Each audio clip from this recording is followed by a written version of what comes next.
Hi and welcome to another DIY video. Today we are going to be hanging a swish style curtain rail. I'm going to point out very quickly that the reason why there's gaps between my DIY videos is I'm literally doing these as jobs come up in the house, which is annoyingly frequently actually. That's why they're kind of a little bit disjointed and all over the place. I am going to shortly be starting a back to basics DIY video series where it will be, let's start with the simplest possible things.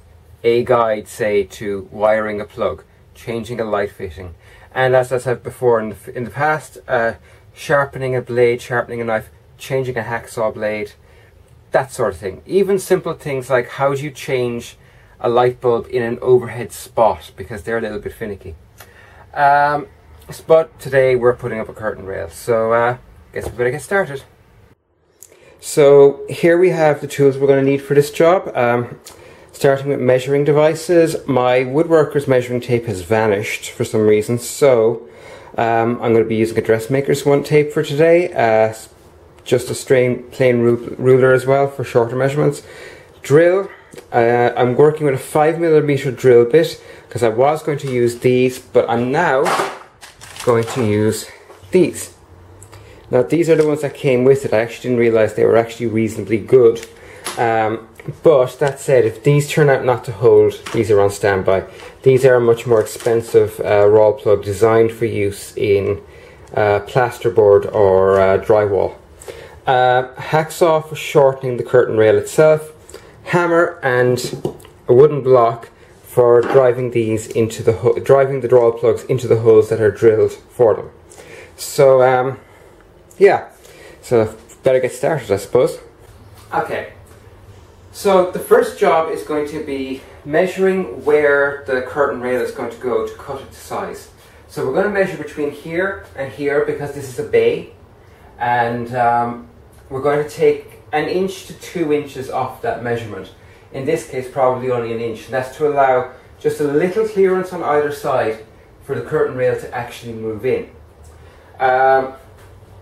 Once we have in here measured, we're also going to measure from the top of the door, or it might be a window in your case. In my case it's a patio door. I'm going to measure up about 1 inch to 2 inches for these. These are the brackets that these curtain rails come with quite often, and they basically work by, they're put up on a wall like so, and then the curtain is pushed over there, and that's moved up, and it locks the curtain in position. And so I kind of want to allow a little clearance because this is the curtain rail, and this goes in like that. So it's basically covered by the curtain rail. And the end result of that is that, well, you can see this curtain rail is quite wide anyway. You want it to be a little bit up because you need to allow for the material of the curtain to move over the door in this case because there's a slight lip. Once I have these measured and positioned, and I am going to be using 4 of these because better safe than sorry, and those brackets don't get in the way of the actual swish movement. But once I have them measured and everything positions marked out, I'll get back on camera and I will show you how exactly I'm going to fix those brackets onto the wall, and then I'm going to show you how the swish curtain fits in. Cutting the curtain rail, you just mark it very, very carefully. Make sure you measure it more than once. Measure it 2 or 3 times, then mark it.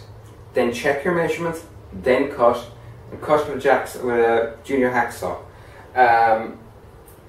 This is ideal for these swish curtains because they're usually plastic curtain rails and it doesn't take much to cut them. So I'll be back in a few moments once I have this all measured up and ready to go. So back in a few. Okay, as you can see here, the marking I use is like a right angle with a little circle. The circle points to the center of the actual hole that I'm going to drill. Now the reason I use this way is the limb tells me what side of the line I was measuring from, and the one to the side shows which one I was measuring from, and the upright just gives me the positioning along the measurement this way, widthwise. So the way I do this is I measure the width, take 4 inches off on either side. I'm sorry this is unsteady, I'm having to use it with my hands. Measure 4 inches off of either side of the full length of the bay or where it's going to be, and then I split the distance between the 4 into thirds, and at each third of the measurement that's another mounting point. So yeah. Oh wow, autofocus is not great. It's not my friend on this. Anyway, I'm just going to set up and I'll show you how I'm going to mount them. And hello again. Okay, so the first thing I'm going to say is when you're using raw plugs, always go smaller to larger. It's, by which I mean, if it's a 5mm raw plug, try drilling a 4 or a 4.5mm hole first, and if that works, great, because a little bit snug with a raw plug is better than loose, infinitely better than loose. A loose raw plug will just spin and chew up the hard wall. So what we're going to do is I have these are 6mm, and I am going to drill with a 5mm drill bit. And if that works, if it holds well, perfect.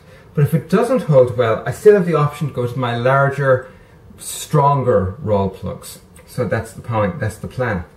Now, I use a wood drill bit for a reason, and this is an old wood drill bit.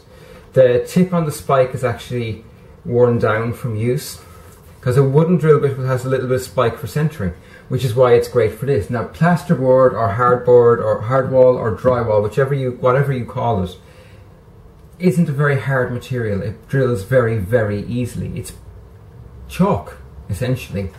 And because of that, these older, slightly blunted woodworking drill bits are ideal because they just go through it really easily and really well. So I'm going to drill, and then I'm going to show you how to put in a raw plug without making shite of it with your hammer. So first of all, we drill, and we drill very gingerly because you don't know how deep in the actual wall is.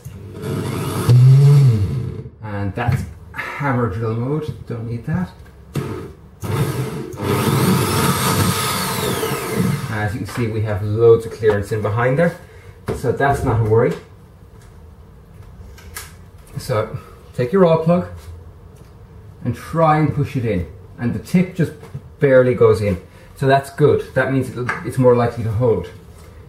Put your wooden block there and don't whack too hard, just a little at a time, and there we have a perfectly smooth raw plug in place. Next, take a bracket and position the screw through it before you put it up on the wall. It's easier. It also gives you the opportunity to use the bracket to actually hold the screw, and then just screw it in. Now, one of the things a lot of people who aren't used to using hand tools do with a screwdriver is they push down on the screwdriver far too hard, and you don't need to push down hard on a screw. The idea of a screw is it's an Archimedes helix, basically. It's an Archimedes screw, and it pulls itself into the material. So the idea of pushing down hard on the screw is actually pointless. You're far better off just pushing hard enough on it that the screwdriver bites into, whether it's the crosshead on the screw or the straight cut in the screw. Either way, don't push down hard, because if you push down hard, especially on something like this, you're liable to push the raw plug through the plasterboard, and that's going to cause a whole other heap of problems.